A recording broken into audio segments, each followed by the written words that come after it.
Praise the lord, హల్లెలూయా. దేవుని పరిశుద్ధ నామానికి స్తుతి కలుగునుగాక. ఆమెన్. ఉదయకాలపు మన్నా అనే ఈ కార్యక్రమాన్ని చూస్తున్న మీ అందరికీ ప్రభు పేరిట ప్రత్యేకమైనటువంటి వందనాలు తెలియజేస్తూ ఉన్నాం. పరిశుద్ధ గ్రంథంలో నుంచి ఒక వాక్య భాగాన్ని మనం చదువుకుందాం. 111వ కీర్తన 5వ వచనాన్ని మనం చదువుకుందాం. తన యందు భయభక్తులు గలవారికి ఆయన ఆహారమిచ్చియున్నాడు. ఆయన నిత్యము తన నిబంధన జ్ఞాపకము చేసుకొనును. దేవునికి స్తోత్రం, హల్లెలూయా. మనం చదువుకున్నటువంటి వాక్య భాగంలో దేవుని వాక్యం మనకి ఏం తెలియచేస్తుంది అంటే, మన దేవుడట ఆహారం ఇచ్చేటటువంటి దేవుడట. దేవునికి స్తోత్రం, హల్లెలూయా. ఈ రోజుల్లో మనందరం కూడా ప్రతిరోజు 3 సార్లుగా భోజనాన్ని చేస్తూ ఉంటాం. ఆహారాన్ని తీసుకుంటూ ఉంటాం. రకరకాల పదార్థాలు తెచ్చుకుంటాం. మనకిష్టమైన రీతిలో వండుకుంటూ ఉంటాం. సంతోషంగా రుచికరంగా చేసుకొని హాయిగా తిని తృప్తి చెందుతూ ఉంటాం. ఇదంతా ఎక్కడి నుంచి కలుగుతుంది అంటే, మన దేవుడు ఆహారాన్నిచ్చి మనల్ని తృప్తిపరుస్తున్నాడు. దేవునికి స్తోత్రం, హల్లెలూయా. చాలామంది అనుకుంటారు మనుషుని యొక్క కష్టంతో ఇదంతా జరుగుతుంది అని. మంచిదే, ఆహారం మన దాకా రావాలి అంటే మనిషి యొక్క సహాయం ఖచ్చితంగా కావాలి. కానీ భూమిలో నుంచి మన కోసం పంటని పండించేది ఎవరు అంటే, మనకి కావలసినటువంటి ఆహార పదార్థాన్ని సిద్ధపరిచి మన దాకా పంపించేది ఎవరు అంటే, మనం ఆరాధించేటటువంటి ప్రభు అయిన యేసుక్రీస్తే. దేవునికి స్తోత్రం, హల్లెలూయా. చాలామందికి ఈ మాట చాలా ఆశ్చర్యంగా ఉండుండొచ్చు. అదేంటండి, మనిషి కష్టపడుతున్నాడు కదా అందుకే వస్తుంది కదా అని.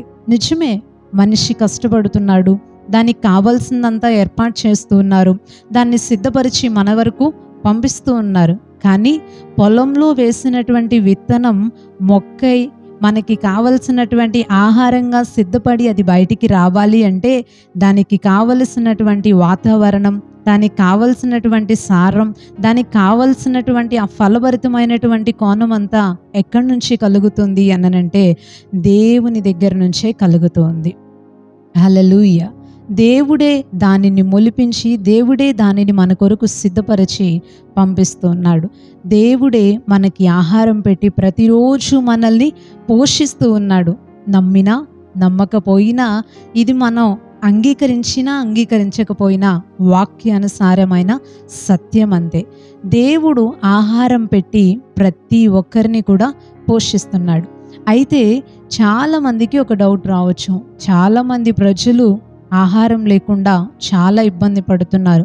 ముఖ్యంగా ఇక్కడ ఆగి ఒక మాట చెప్పాలి అనుకుంటున్నాను. ఏమని అంటే, ఈ ఎండాకాలంలో చాలామంది ప్రజలు సరైన వసతులు లేక, సరైన సదుపాయాలు లేక, తినటానికి ఆహారం లేక, తాగటానికి సరైనటువంటి నీళ్లు లేక, ఎంతోమంది పేద ప్రజలు, రోడ్డు పక్కన ఉండేవాళ్ళు, నివాసాలు లేకుండా రోడ్లపైన నివసించేటటువంటి వ్యక్తులు చాలామంది ఆకలితో అలమటించిపోతున్నారు. ఈ మాటలు వినేటటువంటి మీకు ఒక మంచి మాట చెప్పాలనుకుంటున్నాను. ఏమని అంటే, దేవుడు మనకి సర్వ సమృద్ధిని ఇచ్చాడు. మనము ఒక వ్యక్తికి సహాయపడినప్పుడు, మనము దేవుడు మనకిచ్చిన దాంట్లో నుండి కొద్ది మందికి మనం చేతులు చాపినప్పుడు దానికి తగిన ప్రతిఫలాన్ని కూడా దేవుడు మనకి అనుగ్రహిస్తాడు.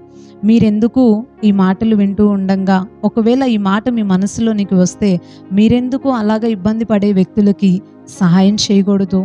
అన్నిసార్లు అన్ని రీతిలుగా మనం చేయలేకపోయినా, దేవుడు మనకిచ్చినంతలో, దేవుడు మనకిచ్చిన సమయంలో, మనకిచ్చిన నడిపింపులో మనం ఇతర వ్యక్తులకి, ఇలాంటి వారికి, ముఖ్యంగా పేదవారికి సహాయపడితే తప్పకుండా దేవుడు మనకెంతో దీవెన అనుగ్రహిస్తాడు. కొద్ది రోజుల క్రితమే, ఒక 3-4 రోజుల క్రితం అని నేను అనుకుంటున్నాను, ఒక 3 రోజుల క్రితం విజయవాడలో రైల్వే స్టేషన్స్ పక్కన స్వరంగంలో ఉన్నటువంటి కొద్దిమంది పేద ప్రజలకి, సుమారుగా ఒక 100 మంది ప్రజలకి భోజనాన్ని ఇక్కడి నుంచి సిద్ధం చేసి పంపించటానికి దేవుడు కృప చూపించాడు. దేవునికి స్తోత్రం, హల్లెలూయా. ప్రతి నెల ఈ కార్యక్రమం మా పరిచర్యలో చాలాలుగా జరుగుతూ వస్తుంది.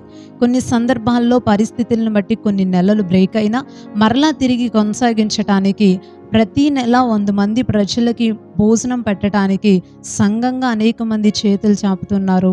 చాలామంది ప్రజలు ఈ విషయంలో వారి యొక్క వంతుగా వారి సహాయాన్ని అందిస్తూ అందరం కలిసి దేవుడు మనకిచ్చినంతలో మనం కొద్ది మందికైనా సహాయపడాలనే ఉద్దేశంతో అలా నెలకొకసారి కొద్దిమంది ప్రజలకి ఒక భోజనం అందించడానికి దేవుడెంతో సహాయం చేస్తూ వస్తున్నాడు.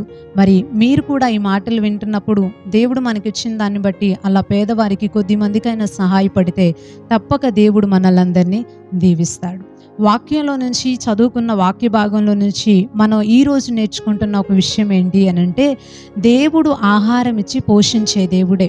కరువులో పోషిస్తాడు, ఇబ్బందుల్లో పోషిస్తాడు. మనకి ఎలా కావాలో ఏ రీతిలో మనం ఇబ్బంది పడుతూ ఉన్నా దేవుడు ఆ రీతిలో మనకి సహాయం చేస్తూ ఉంటాడు. కరోనా వచ్చిన సమయంలో చాలా మందికి పనులు ఆగిపోయాయి. కానీ దేవుడు కొరత లేకుండా కొదువ లేకుండా అందరినీ పోషించాడు.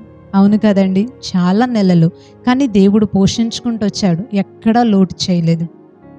అయితే ఎవరికి దేవుడు ఈ రీతిలో సహాయపడతాడు అని వాక్యం తెలియచేస్తుంది అంటే, ఎవరైతే దేవుని యందు భయభక్తులు కలిగి ఉంటారో వారికి ఆయన ఆహారం ఇచ్చి ఉన్నాడు అనుంది. దేవునికి స్తోత్రం, హల్లెలూయా. దేవుని యందు ఎవరైతే భయభక్తులు కలిగి ఉంటారో వారికి దేవుడు ఆహారం ఇస్తాడట. పరిశుద్ధ గ్రంథంలో ఏలియా అనే ఒక వ్యక్తి, ఒక మంచి దైవజనుడు మనకు కనబడతాడు. ఆయన కాలంలో ఆయన సేవ చేసే సమయంలో 3.5 సంవత్సరాలు భూమి మీద వర్షమైనా మంచైనా పడకుండా ఉండిపోవలసిన సమయం వచ్చింది. ఆ సమయంలో ప్రజలందరూ కూడా కరువులో అల్లాడిపోతూ ఉంటే, ఆహారం లేకుండా పస్తులుండి చాలా ఇబ్బంది పడుతూ ఉంటే, ఈ ఏలియా అనేటటువంటి దైవజనుణ్ణి దేవుడు పోషించాడు. ఎలా పోషించాడు అంటే, కరువు ఉన్నన్ని రోజులు కూడా దేవుడు కాకులతో కేరీతు వాగు దగ్గర ఆహారాన్ని పెట్టాడు, రొట్టె మాంసం. అందరు కరువులు అల్లాడిపోతుంటే ఈయన మాత్రం ప్రతిరోజు దేవుని చేత రొట్టె మాంసం పెట్టబడి చక్కగా భోజనాన్ని తింటూ వచ్చారు. తర్వాత కొన్ని దినాల తర్వాత వాగు ఎండిపోయింది. దేవుడు చెప్పాడు, నువ్వు సారేపత్ అనే గ్రామానికి వెళ్ళు, అక్కడ ఒక విధవరాలికి నేను ఆజ్ఞాపించాను, తను నీ పోషణ చూసుకుంటుంది అని. అక్కడికి దేవుడు పంపించినప్పుడు ఆ విధవరాలి దగ్గర ఆ కరువు పూర్తయ్యేంత వరకు కూడా దేవుడు ఆహారం పెట్టి ఏలియా అనే దైవజనుడిని పోషించాడు. ఆ సారేపతి విధవరాలు చివరి క్షణంలో ఉంది, కొంచెం పిండి కొంచెం నూనె ఉంది, ఇంకొక రొట్టె వేసుకొని తన పిల్లోడు తినేసి చనిపోవాలి అనుకుంటున్న పరిస్థితి. ఆ సమయంలో దేవుడు ఏలియా అనే దైవజనుడిని అక్కడికి పంపించి, ఆ రొట్టె ఒక్కొక్క రొట్టె వస్తుంది కానీ దేవుడు దానిని సమృద్ధిగా దీవించి, వారు ఉన్నంత కాలం, కరువు ఆ దేశంలో ఏలుబడి చేస్తున్నంత కాలము కూడా ఆ కుటుంబం మొత్తం కూడా దైవజనుడితో పాటు విధవరాలిగా ఉండినటువంటి ఆ స్త్రీ అలాగే తన కుమారుడు ముగ్గురు కూడా ప్రతిరోజు ప్రతి పూట భోజనం చేసి తృప్తిగా ఉండటానికి దేవుడు సహాయం చేశాడు. ఈరోజు దేవుని మాటలు వింటున్న మీకు మాట చెప్పాలనుకుంటున్నాను. ఏమని అంటే, ఆహారం లేకుండా, కుటుంబంలో సరైన పోషణ లేకుండా ఎలా బ్రతకాలి, ఎలా ముందుకెళ్ళాలి, ఏంటి అనేటటువంటి ప్రశ్నతో జీవితాన్ని ముందుకు తీసుకెళ్తున్నారా? అయితే ఈ మాటని ఆధారంగా చేసుకొని చెప్తున్నాను. ఆ రోజు కరువు కాలంలో ఏలియా అనే దైవజనుడిని పోషించిన దేవుడు ఈరోజు తన బిడ్డలైనటువంటి మాలాంటి అనేక మంది ప్రజల్ని పోషించుచున్నటువంటి దేవుడు నిన్ను కూడా పోషించటానికి సిద్ధంగా ఉన్నాడు. అయితే తన యందు భయభక్తులు కలిగి ఉంటే చాలు. దేవుని యందు భయము భక్తి కలిగి ఉండి కరెక్ట్గా జీవిస్తే, ఆయన వాక్యానుసారంగా ఉంటే చాలు. దేవుడు మనల్ని పోషిస్తాడు, సహాయం చేస్తాడు. మన కోసం ఆ రోజు ఏలియా కోసం కాకుల్ని అలాగే సారేపతి విధవరాల్ని ఎలాగైతే దేవుడు వాడుకున్నాడో, ఈరోజు మన కోసం కూడా, నీ కోసం, వాక్యం వింటున్న మీకోసం కూడా దేవుడు ఎవరో ఒకరిని వాడుకొని ఏదో ఒక రీతిలో దేవుడు సహాయాన్ని పంపిస్తాడు. ఆశ్చర్యకరంగా దేవుడు మనల్ని పోషిస్తాడు. తప్పకుండా సర్వ సమృద్ధిని అనుగ్రహించి తృప్తి చెందే జీవితాన్ని దేవుడు మనకి అనుగ్రహిస్తాడు. ఈ కొన్ని మాటలు దేవుడు దీవించును గాక. ఆమెన్. ఒక చిన్న ప్రార్థన మనం చేసుకుందాం. పరిశుద్ధుడు అయిన తండ్రి, ప్రేమ కలిగిన ప్రభువా, ఈ మంచి మాటల్ని బట్టి మిమ్మల్ని స్తుతిస్తూ ఉన్నాం. నీ యందు భయభక్తులు కలిగిన వారికి నువ్వు ఆహారం ఇచ్చే దేవుడివి. కరువు కాలంలో ప్రజలు ఇబ్బంది పడుతున్న సమయంలో దైవజనుడైన ఏలియాని కాకుల ద్వారా, సారేపతి విధవరాల ద్వారా పట్టించుకున్నావు, పోషించావు. మమ్మల్ని కూడా ఈ రోజుకి ప్రభువా పట్టించుకుంటున్నావు, పోషిస్తున్నావు. మాలాంటి అనేక మంది విషయంలో నువ్వు సహాయపడుతున్నావు. ఈరోజు ఈ మాటలు వింటున్నటువంటి ఏ వ్యక్తి అయినా సరే, మాకు ఇబ్బందిగా ఉంది, మా పరిస్థితి ఇలా ఉంది అని బాధతో కృంగిపోతూ ఉన్నట్లయితే ఈ మాటల ద్వారా వారికి ఆదరణ దయచేయండి. నీవెలాంటి దేవుడివో తెలుసుకొని నీ సహాయాన్ని అడిగినప్పుడు ఆశ్చర్యకరమైనటువంటి రీతిలో వారికి పోషణ అనుగ్రహించి, కావలసిన సర్వ సమృద్ధిని అనుగ్రహించి, తృప్తి చెందే జీవితాలు అనుగ్రహించమని ప్రార్థిస్తున్నామయ్యా. ఈ వాక్య ఆశీర్వాదాలు ప్రతి ఒక్కరికి నిండారులుగా కలుగును గాక అని ప్రార్థిస్తున్నాం. ఈ ఉదయకాలపు దీవెనలతో దీవించండి. ఈరోజు పనుల్లో తోడుగా ఉండండి, ప్రయాణాల్లో తోడుగా ఉండండి. నీ క్షేమాన్ని దయచేయండి, ఆరోగ్యాన్ని దయచేయండి. ఈ ఎండల వాతావరణానికి ఏ ఒక్కరూ ఇబ్బంది పడకుండా ఉండటానికి మీరు సహాయపడండి.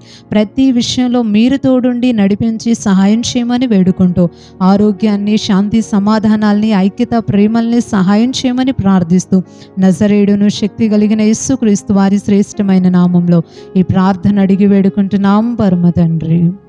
Amen, amen. అందరికీ ప్రైజ్ ది లార్డ్ అండి. మరలా తిరిగి రేపు ఉదయకాల సమయం ఉదయకాలపు మన్నా అనే ఇదే కార్యక్రమంలో మనందరం కూడా పాల్గొని దేవుని మాటలు విని దీవించబడదాం. అప్పుడు వరకు దేవుని యొక్క మహా గొప్ప కృప మనకి, మన కుటుంబాలకి తోడై ఉండి నడిపించునుగాక.